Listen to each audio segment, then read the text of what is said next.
एक महात्मा बैठे थे, सत्संग शुरू होना था, जोरों की आंधी आई,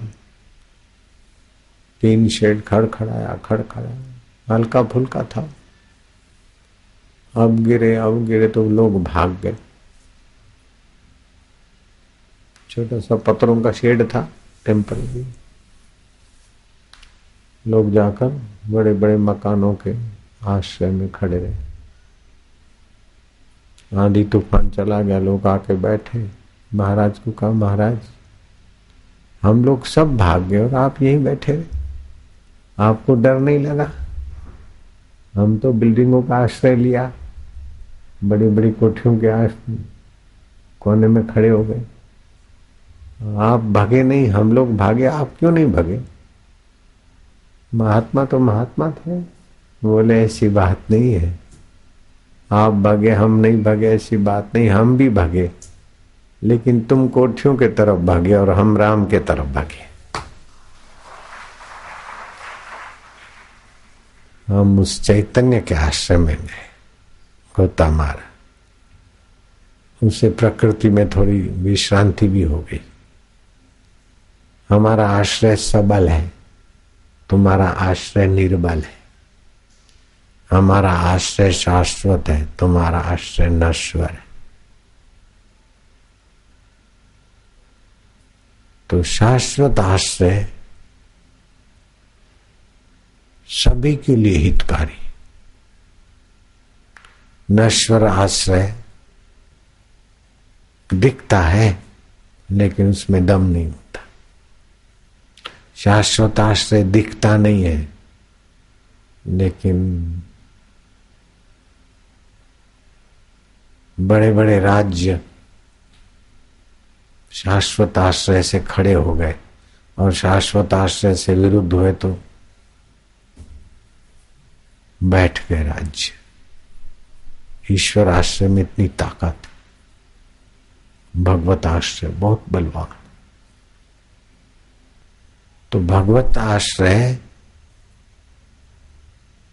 चेतन है, सहज है, और बाकी के आश्रय थोड़ी देर के लिए दिखेंगे लेकिन वो टिकेंगे नहीं लंबा समय, चाहे कितना भी दोस्ती निभाओ, टिकेगी। भगवत आश्रय एक बार हो गया तो मिटेगा नहीं, क्योंकि भगवान शाश्वत है, जीवात्मा भी शाश्वत है। तो भगवत आश्रय लिया तो मिटेगा नहीं, और संसार का आश्रय टिकेगा नहीं, क्योंकि जीवात्मा नित्य है, संसार अनित्य है। तो संसार का आश्रय होगा तो दूसरों के मन से होगा, बुद्धि से होगा, तो मन बुद्धि बदलते रहेंगे। इसलिए मित्रों में से शत्रु हो जाते, अपने में से ही लोग पराये बन जाते, कभी पराये अपने हो जाते, अपने पराये हो जाते। ये प्राकृतिक आश्रय है। भगवत आश्रय में ऐसा खतरा नहीं होता। इसीलिए कबीर जी ने कहा, कबीरा यह जग आए के बहुत से कीने मीत, जिन दिल बांधा एक से वे सोए निश्चिंत। जिसने उस एक से दिल बांधा, एक परमेश्वर से आश्रय एकाकार, वे निश्चिंत होते।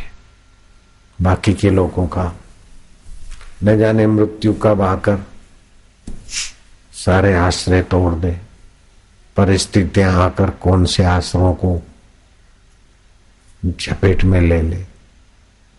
बड़े बड़े राजाओं को, नरसिंह राव को कितने एमपीओं का आश्रय था, कितने मिनिस्टरों का आश्रय था, कितने सॉलिसिटर और वकीलों का आश्रय था, फिर भी नरसिंह राव को प्रकृति के झपेटे ने निराश्रित कर दिया। आपकी हमारी देखी जानी बात है। ऐसे किसी भी व्यक्ति के जीवन में देखो, कितने कितने बाहर के आश्रय उसने संभाले, संवारे,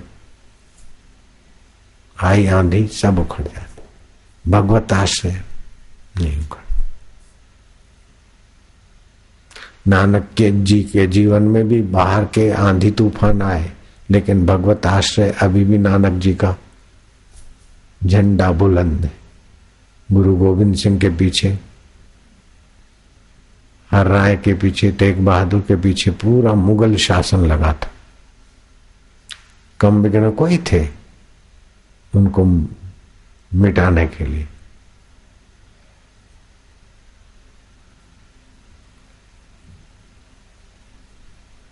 मुगल शासक ने गोविंद सिंह को अपने राज्य में, राज दरबार में बुलाया दोस्ती का हाथ बढ़ाने के लिए। समझौता हो गया था, लेकिन मुल्ला जेलसी से भरा था।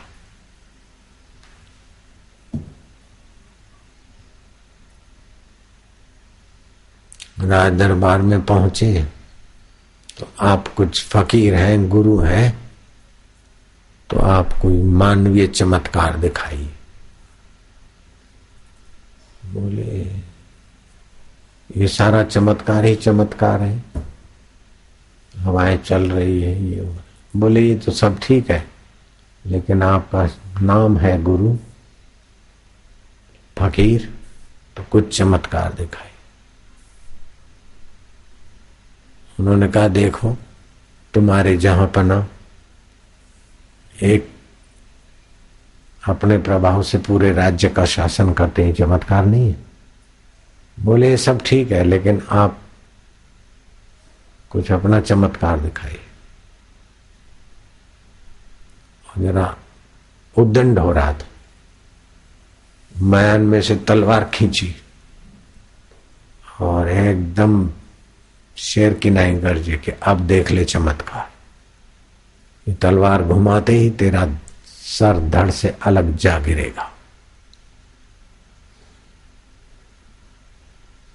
वो तो कांपने लगा और राजा ने दोस्ती का हाथ लंबा के अपने साथ बिठाया। मामला शांत हुआ। तो राज दरबार में और राजा का खास चमचा और उसके लिए मयान से तलवार निकाल देना मजाक कोई है, लेकिन भगवत आश्रय से निकाला। शासक आ गया, नहीं नहीं नहीं, मामला शांत।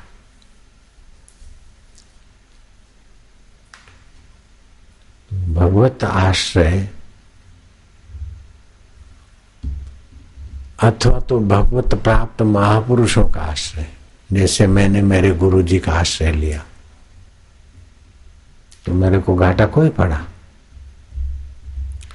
मेरे में कितनी भी श्रद्धा होती है, अगर गुरु जी का आश्रय नहीं होता तो मेरी श्रद्धा को मेरे को क्या देती। गुरु जी का आश्रय लिया तो मेरी श्रद्धा में भगवत प्रसाद या बुद्धि जागृत हुई। या तो सीधा भगवान का आश्रय, नहीं तो भगवत जनों का आश्रय।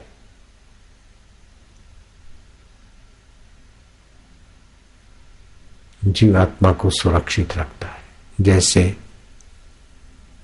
कई औरतों ने, युवतियों ने पति का आश्रय लिया, पैसों का आश्रय लिया, हार श्रृंगार का आश्रय लिया, सहेलियों का आश्रय लिया, वे सारी मर मिट गई। लेकिन शबरी भीलन ने भगवत जन मतंग ऋषि का आश्रय लिया।